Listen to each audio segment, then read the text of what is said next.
నిన్న శాసన మండలిలో కవిత గారు మాట్లాడిన విధానం కూడా మనం చూసాము. మొత్తం బీఆర్ఎస్ పార్టీతోని తనకు సంబంధం లేదు. కానీ తన యొక్క కొత్త కార్యాచరణతో ముందుకెళ్తుంది.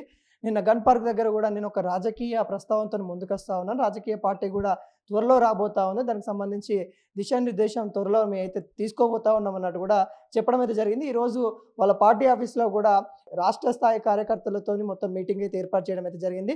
వాళ్ళు ఏ అంశాలు చర్చించుకున్నారో తెలుసుకునే ప్రయత్నం అయితే చేద్దాం. మనతోని జాగృతి సీనియర్ నాయకులు మరి శ్రీకాంత్ గౌడ్ అన్న గారైతే ఉన్నారు. అన్న నమస్తే అన్న.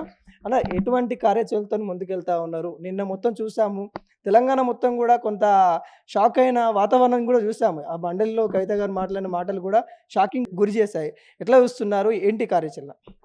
ముందుగా ఏందంటే తెలంగాణ జాగృతి తన యొక్క రాజకీయ కార్యాచరణ అనేటువంటి రూపొందించుకునేటువంటి ప్రక్రియలో భాగంగా ఈరోజు తెలంగాణ జాగృతి సంబంధించినటువంటి రాష్ట్ర కార్యవర్గం సంబంధించినటువంటి మీటింగ్ని ఈరోజు మేము పెట్టుకోవడం జరిగింది. ఇందులో ఏంటంటే తెలంగాణ రాజకీయాలను రేపు రోజున భవిష్యత్తు రాజకీయాలను శాసించే విధంగా ఈ తెలంగాణ సమాజంని పట్టిపిడిస్తున్నటువంటి సమస్యలన్నింటినీ కూడా వదిలించే విధంగా సామాజిక న్యాయంతో వివిధ వర్గాల వాళ్ళు ఎవరైతే చట్టసభలకు ఇప్పటివరకు రాలేదో అట్లాంటి వర్గాలకు చట్టసభలో ప్రాతినిధ్యం ఉండే విధంగా మా యొక్క కార్యాచరణ ఉంటుంది. ఒకవైపు మహిళల వైపున ఉండబడేటువంటి దాష్టికాలు ఉన్నాయి. వాళ్ళ అభ్యున్నతి కోసం కానీ విద్యార్థులకు ఇవాటి వరకు స్కాలర్షిప్స్ కూడా అందనటువంటి పరిస్థితి ఉన్నది. ఇలా విద్యను దూరం చేసి కార్పొరేట్ మయం అయిపోయింది. వైద్యం కూడా కార్పొరేట్ మయమైంది. ఇలా వైద్యాన్ని సామాన్య మద్దతు తరగతికి సంబంధించిన కుటుంబాలకు అందించాలనే ఒక కృతనిశ్చయంతో కవిత గారు ఈ యొక్క కార్యాచరణ తీసుకోబోతున్నారు. మీ అందరూ కూడా తెలుసు, కవిత గారు ఒక 20 సంవత్సరాలు బీఆర్ఎస్ పార్టీకి ఒక బ్రహ్మాండమైనటువంటి విధంగా సంస్కృతికి పునరుజ్జీవనాన్ని ఇచ్చే విధంగా ఈ తెలంగాణ సంస్కృతిని విశ్వపీఠం పైన నిలబెట్టే విధంగా కవిత గారు పనిచేసారు. బీఆర్ఎస్ పార్టీ ఒక హార్డ్వేర్ లాగా ఉంటే ఆ హార్డ్వేర్కి సాఫ్ట్వేర్ లాగా ఈ రోజున తెలంగాణ జాగృతి కానీ కవితక్క గారు పనిచేసింది. సో అట్లాంటి దాన్ని కూడా ఈరోజు వదులుకునేటువంటి ప్రయత్నం వాళ్ళు చేసిళ్ళు. మమ్మల్ని బలవంతంగా పార్టీ నుంచి బయటికి పంపించేళ్ళు. ప్రజాస్వామ్య విలువలకు తిలోదకాలు ఇచ్చేసి పార్టీ రాజ్యాంగంలో ఉండబడేటువంటి కనీసం షోకాజ్ నోటీస్ అనేటువంటి ఇవ్వకుండా వివరణ అనేటువంటి కూడా కోరకుండా కవిత గారిని నిర్దాక్షిణ్యంగా బయటికి పంపించేళ్ళు. నిన్న ఏదైతే మండలిలో మా యొక్క రాజీనామాను ఆమోదించండి, ప్రజాస్వామ్యబద్ధంగా నైతిక విలువలకు కట్టుబడి నైతిక రాజకీయాలకు కట్టుబడి నేను చేసినట్టు రాజీనామా ఏదైతుందో రాజీనామాను మీరు ఎందుకు ఆమోదిస్తలేరు, ఆమోదించండి అని చెప్పేసి చివరిసారిగా ఆ చట్టసభలో మాట్లాడాలనే ఉద్దేశంతో చైర్మన్ గారికి అప్పీల్ చేయడం, చైర్మన్ గారు అవకాశంగా ఇవ్వడం, రాష్ట్ర ప్రజానీకానికి కూడా మొత్తం కూడా మా పట్ల ఏమైతే వివక్షత బీఆర్ఎస్ పార్టీ చూపెట్టిందో, బీఆర్ఎస్ పార్టీ నాయకత్వం మహిళల పట్ల ఎట్లాంటి వివక్షత చూపెట్టిందో వాటన్నిటిని కూడా కూలంకుషంగా తెలంగాణ సమాజానికి 20 ఏళ్ళు తెలంగాణ సమాజంలో పనిచేసిన మహిళా నాయకురాలు కదా, కాబట్టి ఆ సమాజానికి తెలియజేసేటువంటి ఒక వేదికగా నేను శాసనసభ మండలి అనేటువంటి ఉపయోగపడదని అనుకుంటున్నాను. అంటే కవిత గారిని కూడా చాలా అరెస్ట్ చేసిన సందర్భాలు కావచ్చు, లేకుంటే తనని కొన్ని ఇబ్బందికరమైన సన్నివేశాలలో కూడా కన్నీరు పెట్టుకోలేదు. ఉక్కు మనిషి అని కూడా మనం చాలాసార్లు కూడా చెప్పుకున్నాం. కానీ అలాంటి సమయంలో కన్నీళ్లు పెట్టుకొని నిన్న మండలి సభలో కన్నీళ్లు పెట్టుకున్న దృశ్యాలు కూడా చూసాం. ఏంటి అంత ఉక్కు మనిషికి అంత బాధాకరమైన విషయాలు ఎందుకు అంతగానం అంటారు? నేను ఒక మాట చెప్తా బ్రదర్. 1989లో జయలలిత గారు కూడా తమ తమ ఒక మహిళగా ఉన్నటువంటి ఆమె పైన ప్రతిపక్షాలు విశృంఖలంగా దాడి చేసినటువంటి ప్రయత్నాలు చేసి ఆ రోజున. సరే, ఆ విషయానికి దీనికి డిఫరెంట్గా ఉన్నప్పటికీ అంతర్గతంగా బీఆర్ఎస్ పార్టీ కూడా అదే స్థాయిలో కవిత గారిని కట్టిపడేసిళ్ళు, అదే స్థాయిలో కవిత గారి యొక్క రాజకీయ ఎదుగుదలను అణిచివేసిళ్ళు అనేటువంటిది ముమ్మాటికి నిజం. అంటే మధ్యయుగం నాటి ఆనవాళ్ళు మహిళల పైన ఎట్లాంటి అణిచివేత అయితే ఉంటుందో అట్లాంటి అణిచివేతని ఈరోజు కవిత గారి పైన చూస్తుంది. ఏమన్నారు కవిత గారు?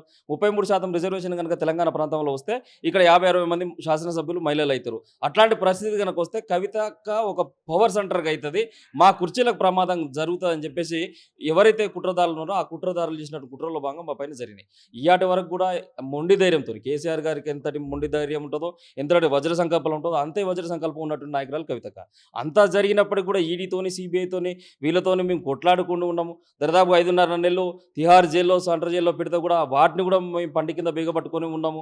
అట్లాంటి నాయకురాలు కుటుంబం అంటే ఒక భావోద్వేగం, ఆ కుటుంబంలో పెట్టినటువంటి ఏదైతే ఇబ్బందులు ఉన్నాయో వాటిని తను ఇమడించుకోలేకపోయింది, తను వాటిని డైజెస్ట్ చేసుకోలేకపోయింది. అందులో భాగంగా కాస్త ఎమోషన్కి గురి కావడం జరిగింది. చివరకు తను కాంగ్రెస్ పంపించినటువంటి వెనక ఉన్నదని చెప్పేసి, రేవంత్ రెడ్డి వెనక ఉన్నాడని చెప్పేసి ఇలా అనేక రకాలుగా తన పైన ఇబ్బందికరమైనటువంటి అదే చెప్తున్నారు. అందుకోసమే కవితక్క గారు ఏం చెప్పారు, తను కన్న కడుపుతో ఉండబడిన కన్న పిల్లల పైన కూడా ప్రమాణం చేసింది. తాను నమ్ముకున్నటువంటి లక్ష్మీ నరసింహస్వామి పైన కూడా ప్రమాణం చేసింది. ప్రజలకు ఇంతకంటే ఏం నిరూపణించుకోగలుగుతారండి ఒక మహిళా నాయకురాలు? అంటే మహిళా నాయకురాలు అనేటువంటి వాళ్ళు ఎదగొద్దు, మేము మాత్రమే రాజకీయాలు చేయాలనేటువంటిది ఏదైతే మీరు పురుషాధిక్య సమాజంలో ఇంకా రుద్దాలనుకుంటున్నారో ఇది ఆధునిక కాలం. ఈ ఆధునిక భారతంలో దక్షిణ భారతదేశంలో ఇప్పటివరకు ఏ ఒక్క మహిళా నాయకులు కూడా కొంతమంది మాత్రం పేర్కొన్నారు. ఒక జయలలిత కావచ్చు, ఒక మాయావతి కావచ్చు, ఓ మమతా బెనర్జీ కావచ్చు, ఇట్లాంటి నాయకత్వం కొంతమంది ఉన్నారు. ఈ రేపటి రోజున భవిష్యత్ రాజకీయాలకు తెలంగాణలో కవితకు మాత్రమే మరొకసారి మహిళా ముఖ్యమంత్రిగా ఉండబడేటువంటి చరిష్మా ఉన్నటువంటి నాయకురాలు. ఎందుకంటే బతుకమ్మ లాంటి సాంస్కృతిక విప్లవాన్ని సృష్టించి ఈ ప్రాంతంలో ఉన్నటువంటి మహిళలను క్రోడీకరించి ఆ రోజు జరిగేటువంటి తెలంగాణ ఉద్యమానికి ఒక పెట్టని కోట వల్ల నిలబడ్డటువంటి మహిళా నాయకురాలు ఎవరు? కవితకే కదా. కాబట్టి యావత్ తెలంగాణలో ఉన్నటువంటి ఈరోజు మా యొక్క ఆఫీస్కి కూడా మొత్తం సబ్బండ వర్గాలకు సంబంధించినటువంటి ఉద్యమకారులు కావచ్చు, బీసీ సమాజం కావచ్చు, అన్ని వర్గాలు, లాయర్లు, డాక్టర్లు, అనేక వర్గాలకు సంబంధించినటువంటి వాళ్ళందరూ కూడా మాకు అండగా నిలబడ్డాం. అక్క మీ వెంట మేము ఉంటామని చెప్పేసి ఈరోజు చాలా ఉద్యమ సంస్థలు మా మా మా యొక్క ఆఫీస్కి రావడం జరిగింది. ఇట్లా అనేక సంస్థలు వస్తాయి. రేపు రోజున మేము భవిష్యత్తు కార్యాచరణ ప్రకటిస్తాం. ఇప్పుడు జరుగుతున్నటువంటి ఈసీ మీటింగ్ ఏదైతుందో దానిపైన కూడా ఒక రిజల్యూషన్ చేసుకుని వివిధ వర్గాలకు సంబంధించినటువంటి కమిటీలు, ఆ వర్గాలకు ఎట్లాంటి ప్రతిఫలాలు మనం జాగృతి ఎజెండాగా మనం రూపకల్పన చేసుకోవాలనో వాటిపైన కొంత ఎక్సర్సైజ్ చేసుకొని కొంత మీమాంస చేసుకున్న తర్వాత మేము పూర్తి కార్యాచరణ కవిత గారు ప్రకటిస్తాం. అంటే నిన్న కవిత గారు మాట్లాడిన మాటల్లో ఆత్మాభిమానం కోసమే మాత్రమే మా ప్రయత్నం చేస్తూ ఉన్నాము, ఏ పంపకాలలో మాకేం ఇష్యూ లేదు అనుకుంటే ప్రమాణాలు కూడా చేయడం అవుతుంది. నీ అభిమానం ఎప్పుడైతే కోల్పోయో అప్పుడే నువ్వు మాట్లాడేది కదా. అధికారం కోల్పోయిన తర్వాత ఇన్ని రోజులకి నువ్వు మాట్లాడితే ఏం ఉపయోగం, తెలంగాణ ప్రజలు నిన్ను ఎట్లా నమ్మాలి అన్నట్టుగా కొంతమంది విమర్శిస్తూ ఉన్నారు కదా. ఇప్పుడు నేనేమంటున్నా, మాకు ఫస్ట్ ప్రాధాన్యత కల్పించి చట్టసభలో పంపించినప్పుడు కవిత గారు డైరెక్ట్ చట్టసభలో పోవాలనుకోలే. ఒక ఇంటర్నేషనల్ ఎన్జిఓ పెట్టుకొని తెలంగాణ సమాజానికితో పాటు భారతదేశంలో ఉండే ఈ సమాజానికి సేవ చేయాలనుకున్నారు. కానీ అన్ఫార్చునేట్లీ 2014లో నిజామాబాద్ సంబంధించినటువంటి పార్లమెంట్ ఎలక్షన్ వచ్చినప్పుడు మీరు అక్కడ కంటెస్ట్ చేస్తే అక్కడ ఉన్నట్టు 9 మంది ఎమ్మెల్యేలను గెలిపించుకునేటువంటి అవకాశం వస్తుందని చెప్పేసి కేసీఆర్ గారు పిలిచి టికెట్ ఇచ్చారు. కవిత గారు అరువులు జార్చి చేతులు జాపి అడగలే. కేటీఆర్ గారు లాగా 2008లో డైరెక్ట్ పీఆర్ఎస్ పార్టీ సభ్యత్వం తీసుకొని పోటీ చేయలేక 2006 నుంచి మొదలుకుంటే 2014 వరకు కూడా 1,00,000 కిలోమీటర్ల పాదయాత్ర చేసి ఈ ప్రాంత సంబంధించినటువంటి ప్రజల యొక్క ఏదైతే మంచి చెడు ఉందో వాటన్నిటిని కూడా అవగతం చేసుకున్నట్టు నాయకురాలు, అవపోసన చేసుకున్నట్టు నాయకురాలు. కేసీఆర్ గారు అయితే ఏ విధంగానైతే పల్లెబాట చేపెట్టిండో అట్లా జనం బాట ద్వారా కూడా ఈరోజు మేము చేపడితే ప్రజా సమస్యలన్నిటి కూడా కింది స్థాయిలో, గ్రౌండ్ స్థాయిలో ఏమున్నాయి వాటిని తెలుసుకున్నాం. అంటే నేనేమంటున్నా, ఆ రోజు ఎంపీగా ప్రాతినిధ్యం వహించినప్పుడు, మేము చట్టసభలో ప్రాతినిధ్యం వహించినప్పుడు ఈ ప్రాంత విభజన హామీలను సాధించడం కోసం మేము మాట్లాడడం జరిగింది. ఎమ్మెల్సీగా ఉన్నప్పుడు కూడా మండలంలో అది స్థానిక సంస్థల ఎమ్మెల్సీ కాబట్టి ఆ సమస్యల వరకు మేము మాట్లాడాం. కానీ ఈ రాష్ట్రంలో ఉండబడేటువంటి పాలసీ డిసిజన్లో కానీ, ఏదైనా విధానపరమైనటువంటి నిర్ణయంలో కానీ, రాష్ట్ర ప్రభుత్వం తీసుకున్న విధానపరమైన నిర్ణయాలు కానీ ఎక్కడ కూడా మమ్మల్ని భాగస్వామ్యం చేయించలేదు. ఇవరికి 20 ఏళ్ళ తెలంగాణ జాగృతి కాంట్రిబ్యూషన్లో మా తరపున ఇద్దరికి మాత్రమే కార్పొరేషన్ చైర్మన్లు ఇప్పించుకునే పరిస్థితి దాపరించిందంటే కవిత గారు పవర్ సెంటర్కి ఎట్లున్నట్టు, నిర్ణయాధికారాలు ఎట్లున్నట్టు. కాబట్టి రాష్ట్ర ప్రజానీకం కూడా దయచేసి అర్థం చేసుకోవాలి. ఏదైతే జనం బాటను మేము స్టార్ట్ చేసినామో ఆ రోజునే అమరులకు కుటుంబాలకు కూడా క్షమాపణ చెప్పి, ఏదైతే బీఆర్ఎస్ పార్టీలో 9.5 నెలలు నేను అంతర్గత వేదికల మీద కొట్లాడినా, ఈ అంతర్గత వేదికల మీద కొట్లాడినప్పుడు కూడా ఈ యొక్క రాష్ట్ర ప్రభుత్వం, ఆనాడు ఉన్నటువంటి రాష్ట్ర ప్రభుత్వం పట్టించుకోలేదు నా మాటలను. కాబట్టి దయచేసి మీ కుటుంబాలందరూ నన్ను క్షమించాలి. నేను మళ్ళీ జనం మధ్యలోకి వస్తా, జనంలోనే నా తవ్వను వెతుకుంటున్నా. రేపటి జాగృతి సంబంధించినటువంటి రాజకీయ ప్రస్థానంలో మిమ్మల్ని అందరినీ కూడా భాగస్వామ్యం చేసుకొని మీకు ఫలాలు అందించే విధంగా, ఉద్యమ ఫలాలు అందించే విధంగా నేను కృషి చేస్తా అని చెప్పేసి క్షమాపణ అడిగి మరి మీ ప్రజల లోపలికి వచ్చినటువంటి ఒక ధీర వనిత కవితక్క. అంటే నిన్న బీఆర్ఎస్ భవన్లో కూడా ప్రెస్ మీట్ మహిళా లీడర్లు పెట్టేసి ఏదైతే ప్రమాణాలు చేస్తూ ఉన్నావో, నువ్వు లిక్కర్ స్కామ్ చేయలేదని ప్రమాణం చేసి చెప్పగలుగుతావా అనే విధంగా క్వశ్చన్ చేస్తూ ఉన్నారు కదా, వీటిని ఎలా చూస్తా ఉన్నారు? 100% దాంట్లో మాకు గుండు పిన్నంత తప్పు అనేటువంటి కూడా మేము చేయలేనటువంటిది మాకు పూర్తి నమ్మకం ఉండేది. జస్టిస్ గవాయ్ గారు, సుప్రీంకోర్టు సంబంధించినటువంటి చీఫ్ జస్టిస్ ఎవరైతే ఉన్నారో, భారతదేశానికి అత్యున్నత న్యాయస్థానం, ఆయన ఈ 5.5 నెలలు ఈ ఆడబిడ్డను అనవసరంగా జైల్లో పెట్టిళ్ళు, దీంట్లో ఈ మన్ను కూడా లేదని చెప్పేసి సూక్ష్మంగా ఆ కేసును చూసిన తర్వాత తను వచ్చిన తర్వాత బెయిల్ ఇచ్చేసేళ్ళు. ఈరోజు చట్టాలు నిజంగా ప్రూవ్ అయితే మేము రాజకీయంగా దేన్నైనా ఎదుర్కొంటానికి సిద్ధంగా ఉన్నాం. ఒకవేళ నిజంగా ఎవరైతే బీఆర్ఎస్ సంబంధించిన నాయకురాలు నిన్న ప్రెస్ మీట్ పెట్టిలో కవితక్క బయటకు వచ్చిన తర్వాత మీ సంఖ్యలు దిగిపోయినాయా, కవితక్క బయటకు వచ్చిన తర్వాత మీకు మాట్లాడే స్వాతంత్రం వచ్చిందా, ఇవాళ మేము హర్షిస్తాను. కనీసం అక్క బయటకు వచ్చిన తర్వాతనైనా మీకు మాట్లాడే స్వాతంత్రం వచ్చిందని చెప్పేసి మేము ఇలా హర్షిస్తాను. ఏదైతే కేసీఆర్ గారు చావు కోరుకున్నటువంటి నాయకురాలు నిన్న మాట్లాడుతుంది. తులవమ్మ గారు ఏం మాట్లాడాలని టికెట్ ఇవ్వకపోతే కేసీఆర్ గారు చావురు కోరుకునే విధంగా మాట్లాడినటువంటి నాయకురాలు తులవమ్మ గారు. అట్లాంటి తులవమ్మ గారు ఇలా మాట్లాడితే దయాలు వేదాలు వల్లించినట్టుంటాయి. కవిత గారి గురించి మాట్లాడే స్థాయి తనకు లేదు, అక్కడ ఉన్నటువంటి ఏ నాయకులు కూడా లేదు. వాళ్ళు బీఆర్ఎస్ పార్టీ మహిళా అధ్యక్షురాలు కావాలని చెప్పేసి కవితక్క కాళ్ళు పట్టుకున్నటువంటి నాయకులు ఈరోజు కవితక్క గురించి మాట్లాడుతున్నారు. మేము స్వాగతిస్తున్నాం, వాళ్ళకి ఆ స్వతంత్రం వచ్చినందుకు స్వాగతిస్తున్నాం. మరొక మాట ఏం చెప్పదలుచుకున్నట్టే, మీరు పదవుల కోసం మాట్లాడుతున్నారా, నిజంగానే పార్టీ సంక్షేమం కోసం కూడా మాట్లాడుతున్నారో ఒకసారి చెప్పాల్సినటువంటి అవసరం ఉంది. కన్నబిడ్డ కంటేనైతే మీరు ఏదో పెద్ద అది కాదు కదా, మేము కేసీఆర్ గారికి బిడ్డలాగా ఉండమని చెప్పేసి మాట్లాడుతున్నారు.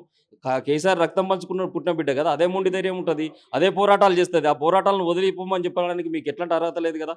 కాబట్టి రేపు రోజున భవిష్యత్తు రాజకీయాలు కూడా ఎట్లుండబోతున్నాయంటే ఈ ఇద్దరు బావబామర్దుల మధ్యన తన్నులాటలు జరుగుతాయి. పార్టీ మొత్తం కూడా భ్రష్టు పార్టీ పడుతుంది. ఆ కేసీఆర్ గారు అనారోగ్యం అనేటువంటిది ఆ పార్టీకి వాళ్ళిద్దరికి కూడా కలిసి వస్తుందని అనుకుంటున్నారు. ముఖ్యమంత్రి పీఠానికి మేము కూర్చుంటామని చెప్పేసి ఊహాగానాల్లో ఉన్నారు. కానీ నేను ఒకటే చెప్తున్నా, కేసీఆర్ గారు ఈ ప్రాంతానికి ఎన్ని సంవత్సరాలైనా ఒక చిరస్మరణీయమైనటువంటి చిహ్నంగా మిగిలిపోయేటువంటి వ్యక్తి, ఒక మౌన్నత శిఖరం. కాబట్టి ఆయన ఆరాను, ఆయన వారసత్వాన్ని రాజకీయాల్లో కొనసాగించడం కేవలం కవితకు మాత్రమే అది సాధ్యపడదని చెప్పేసి ఘంటాపథంగా చెప్పదలుచుకున్నాను. నా ఫైనల్ క్వశ్చన్ అంటే ఇది తెలంగాణ ప్రజలు అనుకుంటున్నారు. ఏదైతే గుండెల మీద పెంచిన తండ్రిని ఈరోజు గుండెల మీద దంతా ఉంది కవిత. కానీ చాలా మంది కూడా విమర్శిస్తా ఉన్నారు. అంటే రాజకీయ కోణం వేరు, మన బంధుత్వ కోణం వేరు. వాళ్ళకేం చెప్తారు? జనాలకి ఏం చెప్తారు? నేనేమంటున్నా, గుండెల మీద ఏముంటుంది, ప్యూర్లీ మనం చేసేది రాజకీయాలు, మీరు చేసేది కూడా రాజకీయాలే.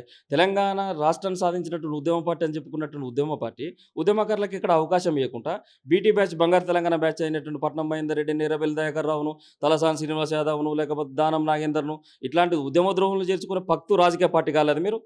అప్పుడు అడిగితే ఏమన్నారు? ఆ వేరే పార్టీల నుంచి వచ్చి జాయిన్ అయినటువంటి వాళ్ళందరినీ చేర్చుకున్నప్పుడు ఇది ఉద్యమ పార్టీ కాదు, ఇది పక్తు రాజకీయ పార్టీ ఉన్నారు, రాజకీయాలు చేస్తామన్నారు. ఈ రోజు మేము రాజకీయ రూపంలోకి పోతున్నప్పుడు మేము రాజకీయాలు చేస్తున్నాం తప్పితే కేసీఆర్ గారిని పర్సనల్గా టార్గెట్ చేయడం, కేసీఆర్ గారిని తండ్రి అనేటువంటి వాత్సల్యం చూపెట్టి మాట్లాడడం అనేటువంటి ఉండదు కదా. ఆ తను రాజకీయ సంబంధించినటువంటి అధినేత, రేపు కవిత గారు పార్టీ పెట్టిన తర్వాత ఒక పార్టీకి అధినేతగా ఉన్నప్పుడు రాజకీయాలే చేస్తాం తప్పితే ఇక్కడ వాత్సల్యము లేకుంటే పుత్రికా వాత్సల్యం తండ్రి అనేటువంటిది ఏమి ఉండవు. ఫైనల్ కార్యాచరణ ఏ విధంగా ఉండాలి? 100% ఇప్పుడు ఏంటంటే వివిధ సంబంధించినటువంటి వర్గాల సంక్షేమం కోసం ఇటు విద్య కానీ, వైద్యం కానీ, లేకపోతే మహిళల సాధికారత కానీ, లేకపోతే ఏదైతే తెలంగాణ అనుభవిస్తున్నటువంటి విభజన హామీల విషయంలో కానీ, మనకంటూ ఒక నీళ్ళ విషయంలో కానీ, దక్షిణ తెలంగాణలో ఉండబడిన కృష్ణా బేసిన్, ఈ గోదావరి బేసిన్లో ఉండబడిన అక్రమాలు, ఈ ప్రాజెక్టుల గురించి వీటన్నిటి కూడా జర్నలిస్ట్ సంక్షేమం కోసం అనేక రకాలైనటువంటి అంశాలన్నిటి కూడా విస్తృత చర్చ అనేటువంటి జరగబోతోంది. వాటిపైన కూడా మేము ఒక కమిటీలను వేసుకుంటున్నాం. ఆ కమిటీలలో పూర్తిగా మా సంబంధించిన జాగృత నాయకులు, కొంతమంది నిష్ణాతులైనటువంటి వాళ్ళతోని అధ్యయనం చేసిన తర్వాత పూర్తిగా ఒక అనుభవసారం తీసుకున్న తర్వాత ఓ స్టీరింగ్ కమిటీకి నివేదికలు ఇప్పించుకొని ఆ తర్వాత పార్టీ నిర్ణయం గురించి కవిత గారు ప్రకటిస్తారు.